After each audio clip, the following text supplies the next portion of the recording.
अस्सलाम वालेकुम नाजरीन, मैं हूं आपका मेज़बान राना सैफ और आप देख रहे हैं एएस न्यूज़। सहाफ़त और सियासत का आपस में गहरा ताल्लुक़ है और सहाफ़त और सियासत दोनों के साथ राय आमा की तश्कील का बड़ा गहरा ताल्लुक़ है। राय आमा की तश्कील हम लोग ना तो बड़े बड़े मीडिया हाउसेज़ में बैठ के कर सकते हैं, ना पार्लियामेंट लॉजेज़ में बैठ के, ना मिनिस्टर हाउसेज़ में बैठ के कर सकते हैं।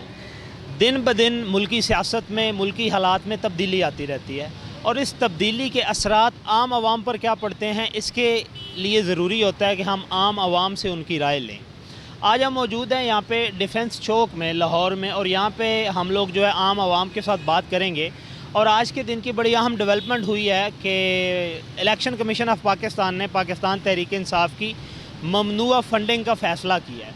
इस ममनुआ फ़ंडिंग के फ़ैसले में उन्होंने PTI के 13-14 अकाउंट्स जो हैं उनको ममनुआ करार दिया और वो कि इलेक्शन कमीशन ने ये कहा कि पाकिस्तान तहरीक इंसाफ ने वो अपने अकाउंट्स जो थे वो शो नहीं किए, इलेक्शन रूल्स जो हैं या इलेक्शन एक्ट जो है उसमें वो शो नहीं किए। इस बारे में भी हम बात करेंगे और साथ साथ हम आम आवाम से पूछेंगे कि क्या इलेक्शन कमीशन का ये फ़ैसला जो है ये दुरुस्त है या गलत है। आए हम बात करते हैं आम आवाम से।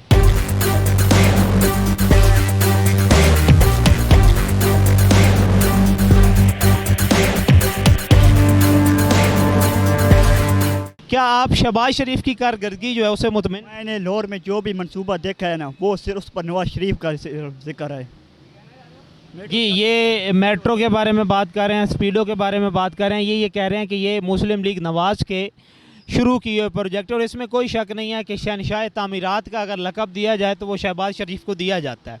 लेकिन अब वो प्राइम मिनिस्टर हैं और प्राइम मिनिस्टर बनने के बाद इस बंदे से ये पूछते हैं कि अब आप क्या मुतमिन हैं उनकी कारकर्दगी से? अब बिल्कुल नहीं जी, अब प्राइम मिनिस्टर बनने पर शहबाज शरीफ या मुस्लिम लीग की कारकर्दगी से मुतमिन नहीं है। इसकी वजह क्या है? इसकी वजह से कि महंगाई बहुत ज़्यादा हो गई है। खान साहब थे ना, उन्होंने महंगाई को कंट्रोल पे रखा हुआ था कुछ ना कुछ, लेकिन उन्होंने पेट्रोल की कीमतें बढ़ा दी। आपके नज़दीक इसकी वजूहात क्या है? इसकी वजूहत ज़्यादातर तो कोरोना थी, लेकिन अब कोरोना तो अल्हम्दुलिल्लाह ख़त्म हो गया है। लेकिन कोरोना के दौरान अगर आप ये देखें तो इमरान खान ने भी कोरोना के दौरान 2 साल गुजारे हैं और अब शहबाज शरीफ का दौर है, तो अब तो कोरोना काफ़ी हद तक ख़त्म हो चुका है। बिल्कुल यही वजह है कि ये चोर भी हैं ना, लूटते भी हैं, इनकी बारिश जायदाद है। जिस तरह इमरान खान साहब कहता है सपोर्ट में, हालांकि इनको कहता हूँ, नवाज शरीफ को कहता रहूँगा, लेकिन जो इमरान खान एक बात कहता है ना कि ये इनकी जायदादें बाहर हैं, इनसे हमें शक होता है कि इन्होंने मुल्क को लूट रहे हैं। तो फिर इस बात पे अगर जैसे आप बात कर रहे हैं कि इनकी बाहर जायदादें भी हैं, इन्होंने मुल्क को लूटा भी है, तो आपने अपने फ़ैसले पे या अपने नज़रिए पे नज़रसानी करने का फ़ैसला नहीं किया? नहीं, फिर भी मैं सपोर्ट मुस्लिम लीग नून को ही करूँगा। जी नाज़रीन, देखें सारी बातें इन्होंने हमारे साथ की कि उन्होंने करप्शन भी की हुई है, मुख्तलिफ इन्होंने उनके स्कैंडल्स भी देखे। इमरान खान की बात से ये इतफाक़ भी करते हैं कि इनकी जायदादें बाहर हैं, लेकिन फिर भी ये मुस्लिम लीग नून को सपोर्ट कर रहे हैं। बहुत शुक्रिया भाई। जी नाज़रीन, अब हम आगे चलते हैं और आगे जाके बात करते हैं। अस्सलाम वालेकुम। वालेकुम अस्सलाम। सर क्या हाल है आपके? अल्हम्दुलिल्लाह ठीक ठाक है। किस पार्टी को सपोर्ट करते हैं?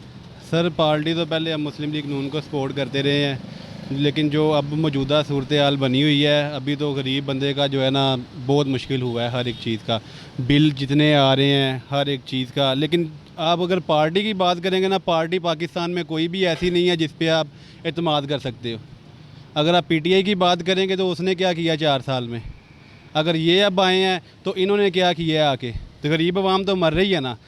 जी नाज़रीन, सबसे बड़ा मसला जो है ना वो यही है कि एतमाद का फुकदान है। जितनी सियासी जमातें हैं, सियासी लीडरान हैं या उनके जितने भी कारकुन हैं या जो आला ओहदेदार हैं, उनमें अगर उनको ये शामिल किया जाए तो इसमें जो है एतमाद का फुकदान है। और ये जो शख्स हमारे साथ मौजूद हैं ये भी ये कह रहे हैं कि बेसिकली हम लोग मुस्लिम लीग नून को पहले सपोर्ट करते थे, लेकिन अब जब मुस्लिम लीग की हुकूमत दोबारा आई है तो वो उनसे ये खुश नहीं है महंगाई की वजह से। इसके अलावा कौन से मसाइल हैं? सर मसाइल देखें, अब ये हमारा इलाका है, यहाँ पे सबसे बड़ा मसाइल हमें ये नाले का है। अब हमारे बच्चे स्कूलों में जाते हैं, हमें डर लगा रहता है सड़क के ऊपर। ये मुसलसल 10 साल से हमारे ये साद रफ़ीक साहब हैं, इस बार भी वोट लेने आएंगे, हर बार यही मसला मसाइल हमें सुना के चले जाते हैं। हम फिर भी उनको कहेंगे कि सर जी हमने आज तक शुरू से आपको सपोर्ट किया है, लेकिन हमारे मसाइल आज तक हल नहीं हुए इस इलाके के। ठीक है, नाले का मसला, यहाँ पे हल्की सी बारिश हो जाए तो वाल्डन रोड से गुजरना मुश्किल हो जाता है। ठीक है, उसके अलावा ये लोकल गवर्नमेंट भी कोई भी आई है या पीछे गवर्नमेंट पीटीआई की रही है, जो भी हिसाब किताब रहा है, इस इलाके का जो इशू मेन है जो है वो नाले का, किसी ने भी आज तक ये मसला हमारा हल नहीं। जी नाज़रीन, जिस तरह इन्होंने कहा कि ये जिस हलके में हम लोग फिर रहे हैं ये ख्वाजा साद रफ़ीक का हलका है, और इस पे सबसे बड़ा इन्होंने कहा है कि जो सीवरेज का मसला है, ये अगर हम लोग वहाँ पे ये आबादी में देखें, ये मेन ड्रेन है मेरे सामने है, यहाँ पे नाला जा रहा है, तो इस बारे में भी ये बात कर रहे हैं। और दूसरी बात ये है कि ये महंगाई की वजह से ये लोग जो है बहुत ज़्यादा परेशान हैं, और सबसे जो मेन मसला वो ये है कि लोकल गवर्नमेंट का जमहूरियत। जी देखिए, हमारा काम है बेसिकली नाश्ते का, हमारे पास गरीब आदमी ने भी आना है, अच्छे तबके ने भी आना है। अब घी का रेट पहले क्या था, आज घी का रेट देख लें, चने का थैला 5,000 का ले रहे थे, आज हम 15,000 का ले रहे हैं।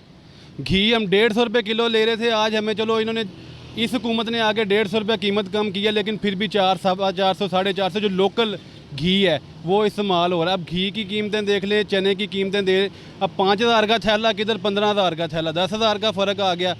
ठीक है, अब घी की पेटी हमें 2,000 की मिलती थी, आज हमें 7,000, 7,500 की, 5,000 रुपये एक पेटी का उधर से फ़र्क आ गया। अब बताएं कि हम गरीब बंदे क्या करें, हमने तो उधर से, हमारे पास मजदूर तबके ने आना, उसने आके यही कहना जी हमें 40 रुपये की चीज़ दे दो, 50 रुपये की चीज़ दे दो।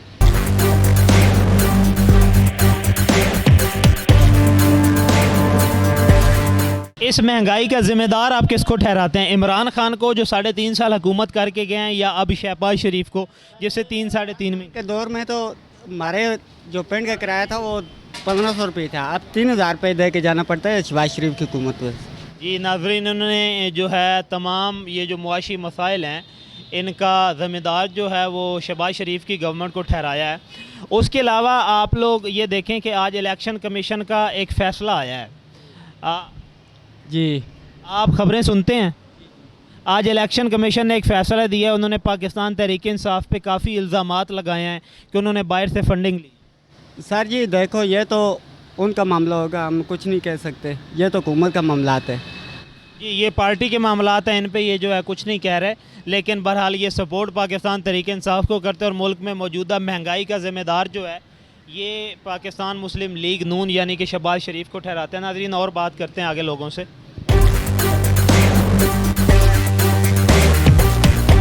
नाज़रीन, हमारे साथ एक और पाकिस्तान तहरीक इंसाफ के सियासी और समाजी कारकुन मौजूद हैं, उनसे हम लोग बात करते हैं कि आज जो इलेक्शन कमीशन ने फ़ैसला दिया उस पर उनके तासुरात क्या हैं, और क्या इलेक्शन कमीशन का ये फ़ैसला जो है आइन और कानून के मुताबिक है या किसी फ़र्द वाहिद की मंशा के मुताबिक है। अस्सलाम वालेकुम। वालेकुम। सर, कैसे हैं आप? सर, कहाँ से बिलोंग करते हैं आप? मैं मुल्तान से। सर, किस पार्टी को सपोर्ट करते हैं? पार्टी को सपोर्ट नहीं करता, अवाम का देखना चाहिए। जो हुक्मरान आए अपना अवाम का सोचें, और जो इक़्तिदार में बैठे हैं, जो बड़े बड़े इदारों में हैं, वो इंसाफ करें, पता चले भी इंसाफ हो रहा है, मिल रहा है। इनसे जब हमने पूछा सियासी जमात का कि कौन सी सियासी जमात को सपोर्ट करते हैं, तो उन्होंने कहा कि मैं सियासी जमात किसी को भी सपोर्ट नहीं करता, बल्कि मैं अवामी मसाइल जो हैं उनको हाईलाइट करता हूं या उनको एड्रेस करता हूं। आपने आज देखा होगा कि इलेक्शन कमीशन ने फ़ैसला दिया पाकिस्तान तहरीक इंसाफ की फ़ौरन फंडिंग के अगेंस्ट, उसके बारे में आपके क्या तसुरात? ये देखें जी, सबका जो है ना देखा जाए, सबको जो है ना इंसाफ होता हुआ नज़र आए, अवाम को, अवाम ही देख रही है, आपको बच्चे तो कोई नहीं है ना, तो फैसला यकतरफा ना हो। दूसरी पार्टियों को देखा जाए, वरिंग फिरनी केस, और ये तरीके इंसाफ को भी देखा जाए। फैसला तराजू में होना चाहिए, किसी शक वाली बात ना हो, बंदा देखे तो कहे वाकया भैया है, ठीक है। आपके नज़दीक ये है कि ये जो फ़ैसला आया है, आप ये चाहते हैं कि बाकी भी जितनी सियासी जमातें हैं, केसेस तो ज़ाहिरी बात है इलेक्शन कमीशन में उनके भी चल रहे हैं, तो आप ये चाहते हैं कि तमाम जितनी भी सियासी जमातें अगर तहरीक इंसाफ से इब्तदा कर दी है, तो अब दूसरी सियासी जमातों के फैसले जो हैं वो भी जल्द से जल्द सुनाए जाएँ? बिल्कुल, जो इंसाफ है ना, इंसाफ होता हुआ नज़र आए, सबको पता चले, लोग कहें बिल्कुल इलेक्शन कमीशन ने फ़ैसला दुरुस्त किया है, चीफ जस्टिस साहब ने फ़ैसले दुरुस्त किए हैं, मुल्क का सोचें, मुल्क का जो नुकसान हो रहा है, डॉलर की कीमत बढ़ती जा रही है, डॉलर मिलता भी नहीं है, रोज़ाना का बढ़ रहा है, और उसका असर अवाम पे पड़ रहा है। अवाम जो गरीब अवाम है बेचारी, वो देख लें, आटा, घी, दाल, चीनी और पेट्रोल, डीज़ल कहाँ तक पहुँचा जा रहा है। आपस की लड़ाई लड़ रही है हुकूमत और अवाम और हुक्मरान। वो उसको कहते हैं सर्टिफिकेट दे देती हैं, जन्नत की टिकटें दे रहे हैं, वो फ़िलां बंदा जनती है, फ़िलां दोस्त की है। ये नहीं होना चाहिए। जी नाजरीन, जिस तरह इन्होंने बात की है कि इस वक्त मुल्क के मुआशी हालात बहुत नाजुक हैं, मुल्क डिफ़ॉल्ट की तरफ जा रहा है, लेकिन मसला यह है कि हुकूमत और अपोजिशन के दरमियान ये जो रसाकशी है इसकी वजह से आम आवाम का बहुत ज़्यादा नुकसान हो रहा है। तो इनका कहना भी यही है कि जो आम आवाम के मसाइल हैं उनको एड्रेस किया जाए। ये जो हुकूमत है, अपोजिशन है, सियासी रहनुमा है, ये मिल बैठ के मुल्की मसाइल का हल जो है वो निकालें। क्या आपको लगता है कि इमरान खान जो है मौजूदा हुकूमत के साथ, या जो ये जो हुकूमत में मुत्तहिदा हुकूमत है यानी पाकिस्तान पीपल्स पार्टी है, JUI है, उसके साथ आज़ाद कैंडिडेट भी हैं या मुस्लिम लीग नून है, उनके साथ बैठ के अवामी मसाइल पे बात करेंगे? देखिए, अवामी मसाइल पे बात इमरान खान साहब को करनी चाहिए। इमरान खान को 3.5 साल टाइम दिया गया था, वो ये कहते रहे हैं मैंने किसी से हाथ नहीं मिलाना। सियासत में ये नहीं होता, दरवाजे बंद नहीं होते। दरवाजे जी, ये बहुत अच्छी बात की है इन्होंने। इमरान खान के साथ बड़े बड़े तजिया निगार हैं, सियासतदान हैं, मिलिट्री एक्सपर्ट हैं, वो भी एक बात यही करते हैं कि इमरान खान जो है वो उनको झुकना नहीं आता, वो अपने किसी भी स्टांस से पीछे नहीं हटते। और सियासत तो बेसिकली काम ही झुकने का है। सियासत में आपको कुछ देना पड़ता है, कुछ लेना पड़ता है, गुफ्तो शदीद के साथ, टेबल टॉक के साथ मसाइल जो होते हैं उनको हल करना पड़ता है। इसके अलावा ये जो आज इलेक्शन कमीशन का फ़ैसला आया है, इसमें जो अब आपका ये देखा जाए ना, आपकी सहाफ़त जो वो भी 2 हिस्सों में तकसीम है, एक प्रो PTI है और एक एंटी PTI है। तो कल लोग जो ज़्यादातर वो कह रहे थे कि इमरान तहरीक इंसाफ पे पाबंदी लग जाएगी, इमरान खान डिसक्वालीफाई हो जाएंगे, लेकिन ऐसा कुछ नहीं हुआ। लेकिन ऐसे उन्होंने ये कहा है कि जो इमरान खान ने जो फंडिंग्स ली है वो गैर कानूनी है, अकाउंट्स जो हैं वो शो नहीं किए गए, हुकूमत को उन्होंने मामला रेफ़र किया है, इनको शोकास दिया है। तो किसी हद तक आप ये समझते हैं कि ये फ़ैसला ठीक है, या सिर्फ़ और सिर्फ ये जो बदनीयती थी पाकिस्तान तहरीक इंसाफ के चेयरमैन या तहरीक इंसाफ के ख़िलाफ़ उस पर मबनी? देखें, जो फॉरेन फंडिंग केस का है, अगर ये फॉरेन फंडिंग केस का पैसा कहाँ से जहाँ से आया है, कितना आया है, वो सब के सामने वो रखा जाए, पूछा जाए भी कहाँ से आया है, ये कितना पैसा क्यों आया है, कहाँ से आया है, तो आपको सबको पता चल जाएगा फैसला दुरुस्त है या गलत है। तफसीली फ़ैसला उन्होंने अभी कहा था कि थोड़ी देर में वो जारी कर देंगे। अब मसला ये है कि हम लोग जब ये तज्ज़िया करते हैं ना, हमारे पास पहली बात तो यह है कि हमारे में से मैक्सिमम बंदों ने जो है वो तफसीली फ़ैसला पढ़ना नहीं है। ना किसी को इलेक्शन एक्ट का पता होता है, ना पार्टी एक्ट जो है, पॉलिटिकल पार्टी एक्ट जो है उसका पता होता है। लेकिन बज़ाहिर यही लग रहा है, और जो आपकी साबका कुछ वाक़यात ऐसे हुए हैं कि इमरान खान के ख़िलाफ़ है इलेक्शन कमीशन जो है तासुरात, क्योंकि अगर पाकिस्तान तहरीक इंसाफ की मकबूलियत देखी जाए तो वो भी ज़्यादा है, और पाकिस्तान तहरीक इंसाफ के कारकुनान से ले के उनके लीडरान तक वो यही बात करते हैं कि इस इलेक्शन कमीशन से हमें कभी भी अच्छे की या इंसाफ की उम्मीद जो है वो नहीं है।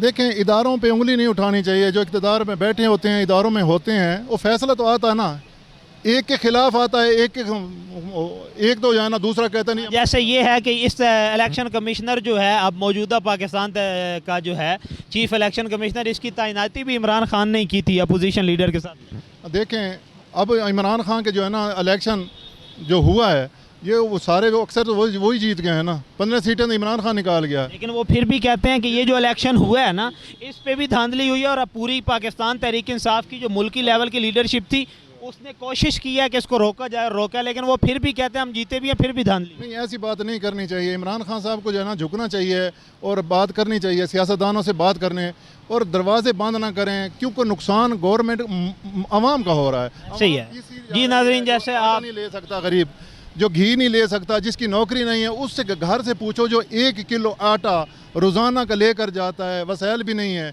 वो इतनी महंगाई हो गई है। बिजली का रेट देख लें, पेट्रोल का रेट देख लें, बहुत परेशानी है। और अल्लाह ताला ने नवाजा है पाकिस्तान को, बहुत अच्छी खूबसूरत ज़मीन दी है, 5 दरिया दिए हैं, समुंदर दिया है, और हमारे इदारे देख लें, और हमारे जो है ना जो सरकारी इदारे हैं, और PIA है वो उसका बट्ठा बैठ गया, और ट्रेन है हमारी जो है ना, रेलवे का निज़ाम वो दरम भरम है। हमारी स्टील मिल थी पाकिस्तान में, उसका जो हाल हुआ है, हशर हो गया है। देखें, अल्लाह ताला ने नवाजा है पाकिस्तान को, बहुत अच्छा खूबसूरत ज़मीन दी है, और 8 दुनिया में पहाड़ हैं, जिसमें 6 पहाड़ पाकिस्तान को अल्लाह ताला ने खूबसूरत दिए हैं। नाज़रीन, जिसी तरह आपने सुना है कि पाकिस्तान को सोने की चिड़िया कहा जाता है, और ये हमारे साथ जो शख्स मौजूद थे उनकी भी यही राय थी।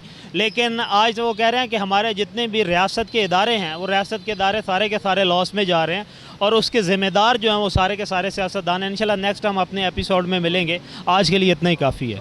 अल्लाह हाफ़िज़।